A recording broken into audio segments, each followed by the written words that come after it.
10 random cards rated. Day number 51, everybody. We made it over the 50 hump.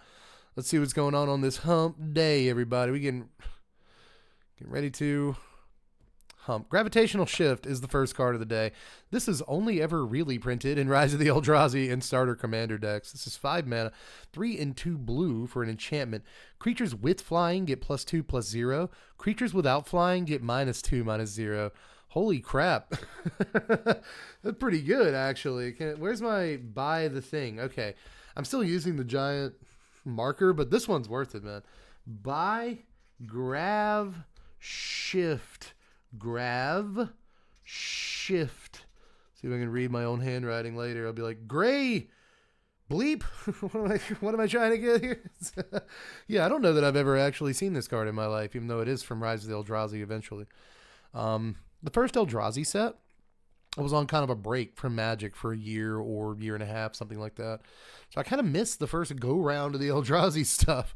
So it's kind of no surprise that I've never really seen this card. This card is gross, man. This card's really cool. Just, again, super unique kind of effect. You don't see this kind of thing every day. It's like a double favorable wins in terms of power, but also dudes without flying. That's so cool. I love that, man. Really hot card to start the day, actually. Especially I've never come across this in my life, which sounds crazy because, wow. Wanted to say a really dirty joke there, but again, family channel, it's not. I bleeped myself a minute ago. Let's not get too edgy with the content, man. Let's go ahead and give this like a 6.9. Again, let's not get too edgy with the content, but I'm legitimately giving it a 6.9. This is actually awesome card, dude. It costs a lot of mana, so I'm probably overvaluing it a little bit, but like, whew, that's it's 2 great lines of text. I actually think the creatures without flying get -2/-0 is like really, that's a fantastic line of text, dude. It's really, really good. But wow. I'm glad I put that one down in my book, dude. I had me that one. Hibernation's End was only ever printed in Cold Snap. This is 5 mana, 4 and a green for an enchantment with cumulative upkeep 1. That means that at the beginning of your upkeep, it gets an age counter, and then you have to sack it unless you pay its upkeep cost for each age counter. So first upkeep it comes around, it's going to cost 1, then it's going to cost 2, then it's going to cost 3, then 4, then 5. So anyway, when you pay Hibernation's End's cumulative upkeep, you may search your library for a creature card with converted mana cost equal to the number of age counters on it and put it into play. If you do, shuffle your library. So cool that you can put it into play. Why does it cost 5 mana? So like on turn 6, I guess we're in green. On turn 5, right? I get a 1-drop. Cool, man. Turn 6, I get a 2. Turn 7, I get a 3-drop that I had to pay 3 mana for. Like, you're still paying the mana to do it, but you are searching your library for it. And also, it doesn't care about like snow or anything. Like a lot of these Cold Snap cards care about like, oh, search for a thing equal to the number of snow lands you control. No one cares. No one cares about that on this card. I'm surprised that it's not more, but it is like $1. It's like a solid $1 to buy this card. That's probably because it was only ever printed in Cold Snap, and the effect is actually kind of good when you get to thinking about it. It's a lot of turns before it starts getting decent, and, once you get large creatures, you're actually paying real mana for them. So there is that, but searching your library for like 3 or 4 turns and going to getting the best 1, 2, 3, 4 drop in your deck in Commander, let's kind of go. Like, I'm really overrating these 5 mana cards today. I don't know how good these enchantments are going to be in CEDH or anything, but in the Commander that I play, in the nice down home country living, taking your time with a piece of straw in your mouth, just whittling on a piece of wood, the kind of Commander that I play. This would actually be like a pretty good card. I don't stress out too much when I play Commander, and I do think that something like this would be halfway good in my humble little pod. So, I don't know. I like this, and I'm going to rate it too high. 6.4. It's not. It's so much. 6.4 is so much, but 6.9 was too much for Gravitational Shift or whatever it was. That was right. So maybe today I'm generous, even though it's the same day of the week that I'm recording all these videos. I'm just batching them and scheduling them to upload. I didn't feel particularly generous in the first couple of videos of the week, but now I guess I'm lightening up a little bit. This card just looks interesting to me. I said this in the last video. But just like with Gravitational Shift too, like I like these cards that were only ever printed like once or twice. They're kind of buried. Not everybody knows they exist, but you know, they're actually kind of neat in Commander, if only because nothing else really does stuff like this. Now, this is like trying to be like a birthing pod or something like that. Something like that, or an Ether Vial that costs 5 mana. So like compared to those cards, especially like Vial, it's just not good. But Ether Vial is like an 8.5, like a 9 or something like that. Hibernation's in, you know, I'll give this a 6.4 and just whistle to the next card and feel totally happy and secure in my knowledge. This is a good card. Gloom is up next. 3 mana, 2 and a black for an enchantment. White spells cost 3 more to cast. Activated abilities of white enchantments cost 3 more to activate. Pretty good. It's really not terrible. This is supposed to it's supposed to get around white decks in general in the early days of Magic, but it also hoses Circles of Protection, which is really cute. It costs 4 mana to, you know, wipe the damage from one source now. But the white spells cost 3 more to cast is just backbreaking. It's just absolutely backbreaking. There were decks back then that would play like, you know, 12 1-drops, a bunch of 2-drops. Doesn't matter how just dog poop they are. It's the worst 2-drops you've ever seen. And then on turn 3, drop Gloom, because now you can't Wrath of God. Like ever. You just can't cast Wrath of God at this point. So Gloom was actually really sick out of the sideboard, or even in some main decks, like depending on what card shop, casual format you were in. It was not uncommon to see Gloom in game 1 mono black aggro deck. Because what are you going to do? You're going to pay 7 for your Wrath of God? No, you have to draw Disenchant now. And then you're still not going to have mana to Wrath on that turn. So it's just, Gloom was still, it was so good back then, and it still looks good to me now. White spells cost 3 more to cast? Good lord. Like, the farther they go with white in Commander, and the better they make that color in Commander. And the more they make it self-sufficient, like it draws cards, it removes enchantments, it removes artifacts, it removes creatures, it's got planeswalkers, it's got big creatures, it's got small creatures. Like, it just does everything. It reanimates stuff sometimes. Like, it's got these ridiculous value engines and stuff. It ramps too, you know, it gets you your drops. Like, name something white does not do. And so, like, the more that's the case, the more attractive a card like this begins to look in the 99 of your Commander deck that plays swamps. I'm serious. Gloom is good, though, and it has a real place in Magic history. And honestly, I've always liked this art, too. I know there's not much to it, but I've always liked this art. It's a pretty Magic card. But $5 from Unlimited? It's awesome. Beta, how much? $50. Get out of here. I don't know. It could be worse. Honestly, for a card from Beta, it could be worse. But anyway, this I have to give. I have to actually put up or shut up now. It actually says Circles of Protection. I never knew that. The Alpha and Beta ones say Circles of Protection. So does the Unlimited one. So does Collectors. When we get to Revised, it becomes white enchantments with activation costs. I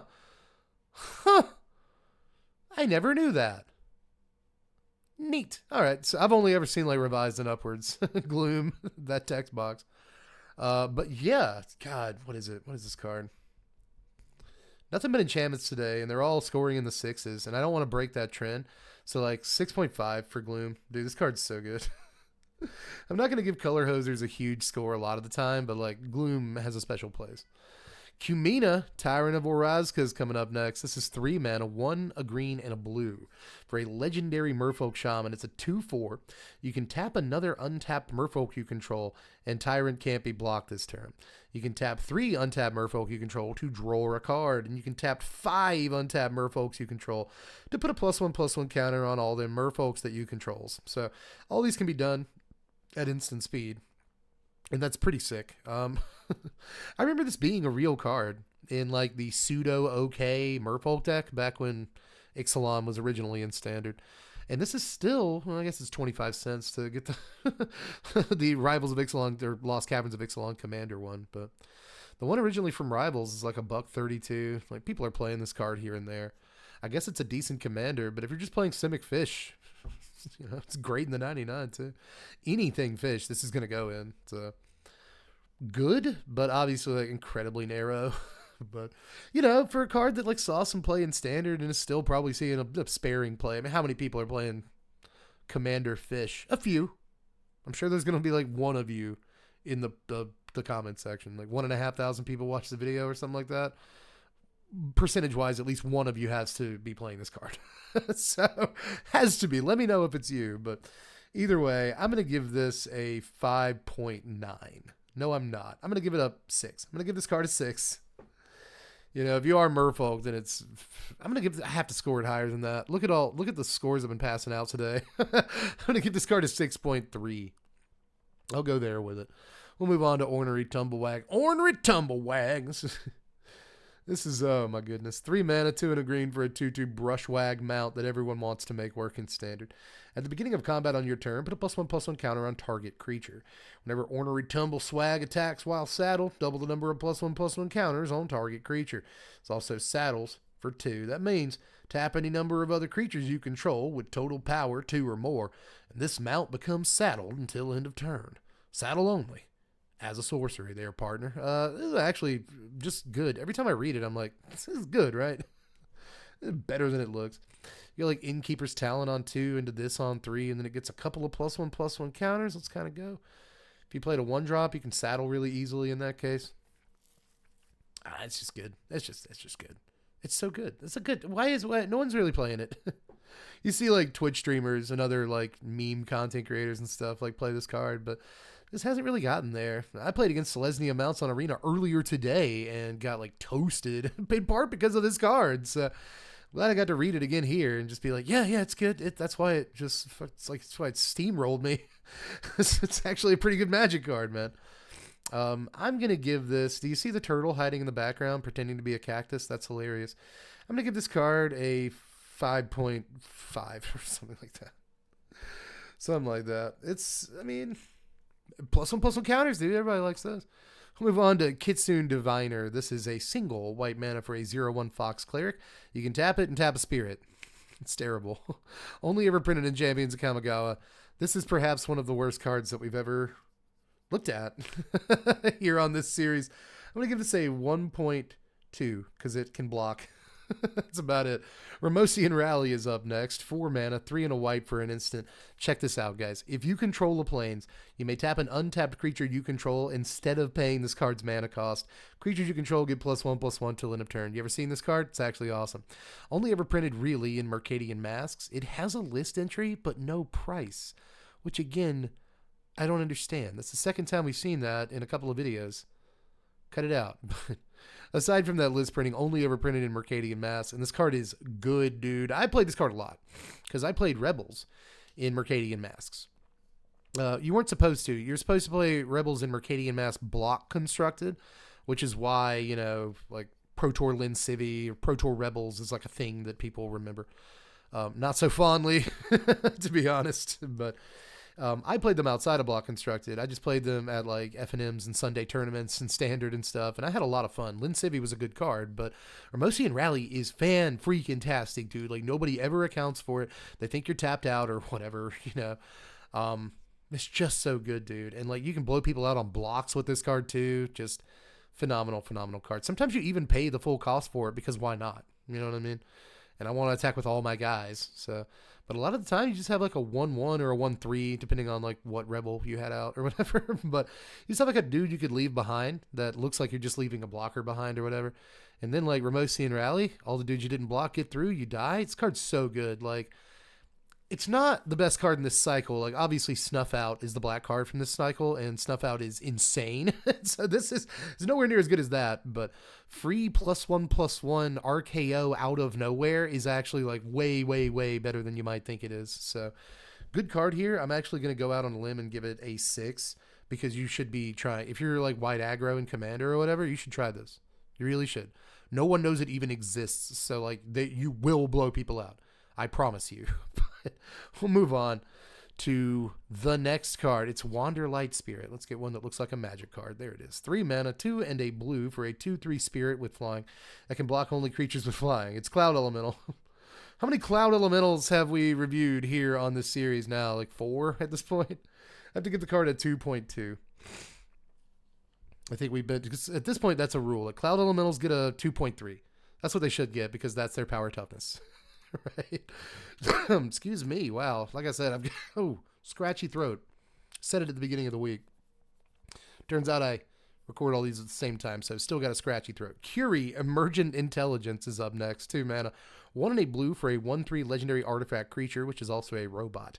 When Curie, Emergent Intelligence, deals combat damage to a player, draw cards equal to its base power. Okay. For 1 and a blue, and exile another non-token artifact creature that you control. Curie will then become a copy of the exiled creature, except it has whenever this creature deals combat damage to a player, draw cards equal to its base power. And so you are supposed to exile another artifact creature specifically that you control, and then this will be like a 5/5, and you're going to draw all those cards. So you want to find a large creature that is also easy to get through for combat damage, right? Can't be too hard, right? I will say that a 2 mana 1/3 that just has this ability is kind of all right. I mean, it's reminiscent of Ophidian. And if you're super old school, you know how good Ophidian used to be, but they like routinely print Ophidians now, and it's not good. You know what I mean? Like, no one cares. They're just like draft cards. There are tricks with this, and it seems like it'd be a fun commander to build around, which is part of the like point of this series too, is to find like fun, neat, like unique build around commanders. And this is one of them. So again, out of principle, I'll just give this card a 5, but I don't expect it to be that good. But I don't know, man. Like 2 mana 1/3, draw a card when it does combat damage. Just even without any other abilities, that's probably slightly better than average, you know. But only a tad, only slightly. But we'll move on to Nine-Tail White Fox over here. This is originally from the global series, Yang Yu. I can't even do it. Yang Yangu and Mu Yanling. I apologize for that butchering, everybody. But it was also list printed so that people could actually own the card. But even after all that, it's only 17 cents. This is 3 mana, 2 and a blue for a 2/2 Fox Spirit. When it deals combat damage to a player, draw a card. See? Another Ophidian. Yet another Ophidian, everybody. That's how many they printed of these. And I'm still only going to give this like a 4.1. You know what I mean?